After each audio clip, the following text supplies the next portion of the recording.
Hey, I'd like to welcome you to another episode of the Mission Matters Money podcast, your source for all things money. My name is Adam Torres. You can follow me on Instagram at AskAdamTorres. Keep up with my book releases, book tour schedule, signings, all that other good stuff. Always love to connect with you there. And as always, if you'd like to apply to become a co-author of one of my upcoming books, just head on over to the website, missionmatters.com, and click on Become an Author to apply. All right, today I have Randy Gonzales Jr. on the line, and he's owner of Business Fast Funding. He's also host of Mind the Mind podcast. Randy, welcome to the show. Hey, thanks for having me, Adam. I really appreciate it. Oh, man, so excited to get into this new podcast that you're launching, Mind the Mind podcast. But before we do that, I want to get a little bit further into what you're doing over at Business Fast Funding. Tell us a little bit more about your company, please. Absolutely. We actually are in a unique position that allows businesses that are looking for alternative financing that either want to start, grow, or expand, acquire the financing they need. So whether they're looking for working capital or equipment financing, we got them covered. And we find it typically most of the time when people try to go to your big banks, about 85% of people are getting declined. What we do, our market, is that 85%. So majority of people say, hey, I got declined at a bank. Like, hey, let's talk. Let's see what we can do.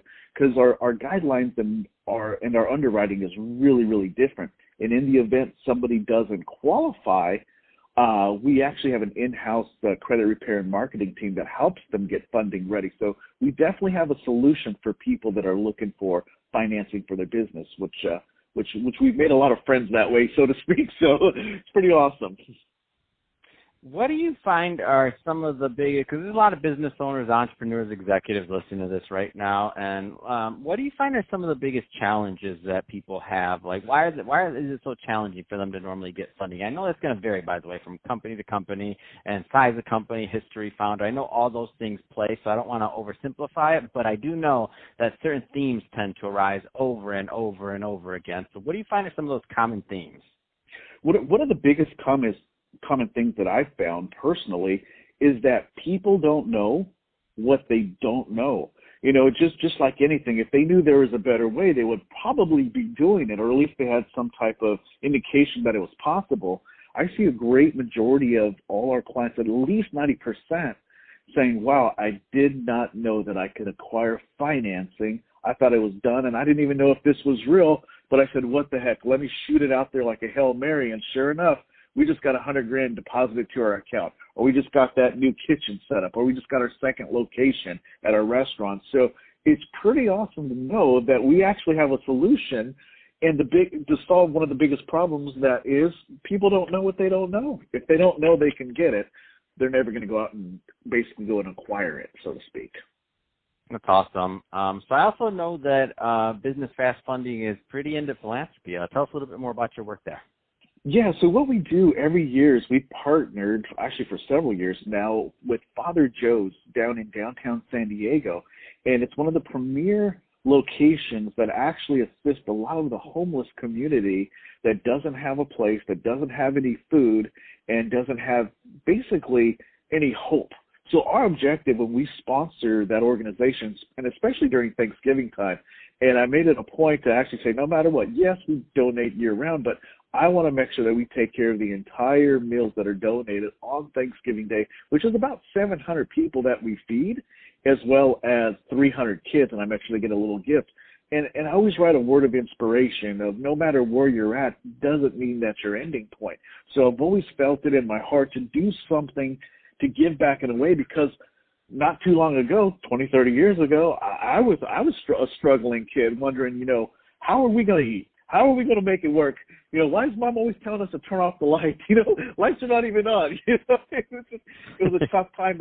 And when you see those kids, like, wow, it's not a fun conversation, especially from a kid's standpoint, during the holidays, saying, hey, what did you do during the holidays? And think about it. Does a kid, an 8, 9, 10-year-old kid say, oh, we were just at the homeless shelter? It's not a fun conversation. And I have huge sympathy for each one of those kids, and my objective is to give them hope. Like, hey, don't let this be your future. If there's a way. Call me Uncle Randy if you have to, but look me up when you get out of here. So that's why we do what we do, so we can afford to do things like that, and food, and give back and gifts and things like that, just to make it special. So very near and dear to my heart.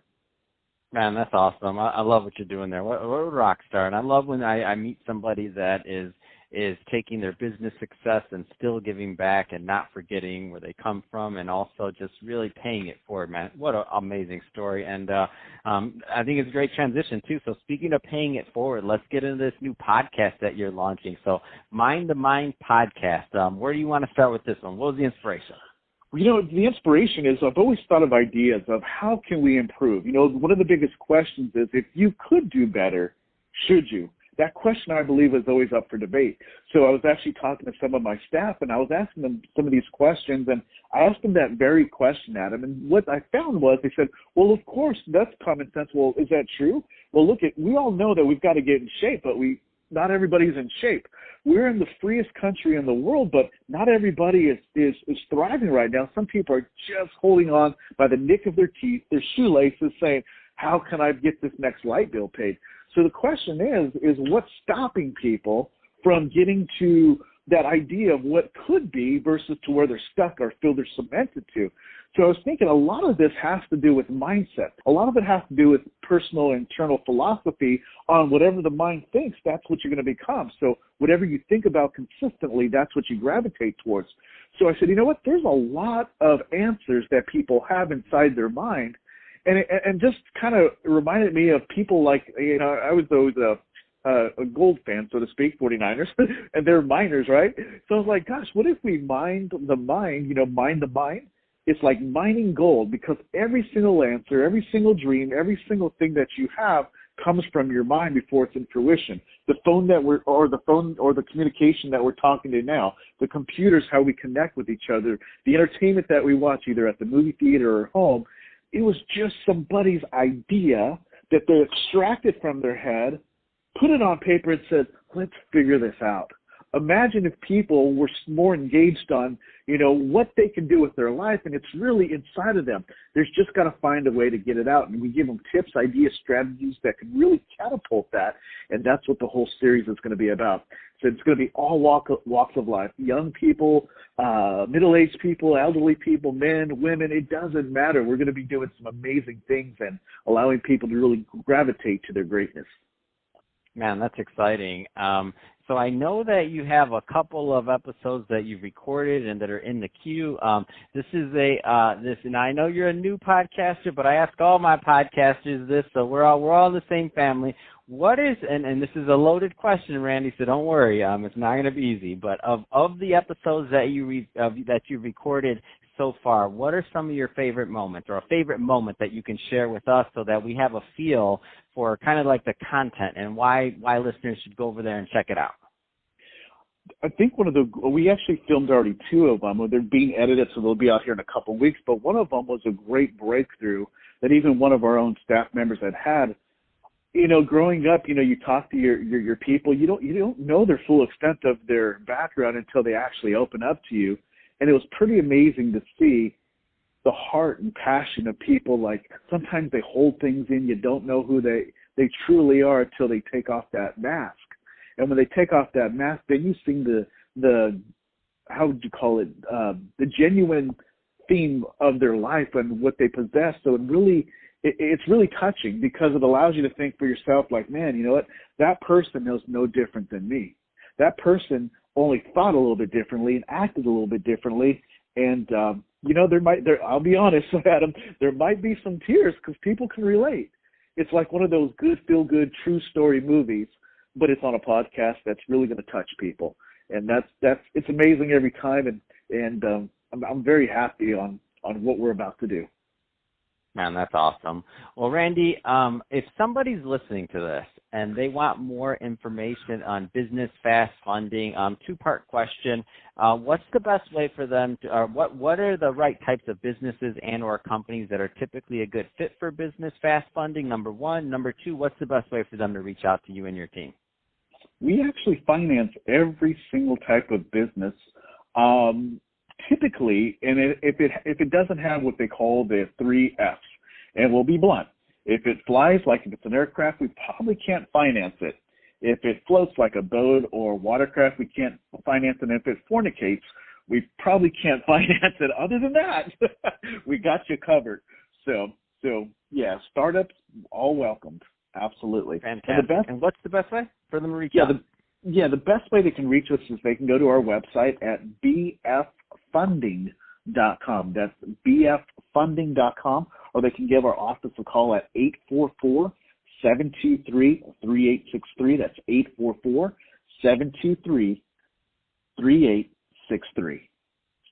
Fantastic. Well, Randy, really appreciate you coming on the show today and sharing more about your background and all the great work that you're doing over at Business Fast Funding and also your philanthropy over at Father Joe's. I mean, that's great stuff. Love to hear these stories and love to bring these stories to my audience, hoping that it'll inspire others to also give back. So way to be an example there. And to the audience, as always, thank you for tuning in. Hope you got a lot of value out of this. If you did, don't forget to subscribe to the podcast, leave me a review in the Apple iTunes store, and if you're watching this on our YouTube channel, Mission Matters Money, definitely give us a subscribe there, but also leave us some comments in the video. Love to know what kind of projects and things that you're going through. And Randy, thanks again for coming on the show. Appreciate it, Adam. Thanks so much for having me. Have an awesome day.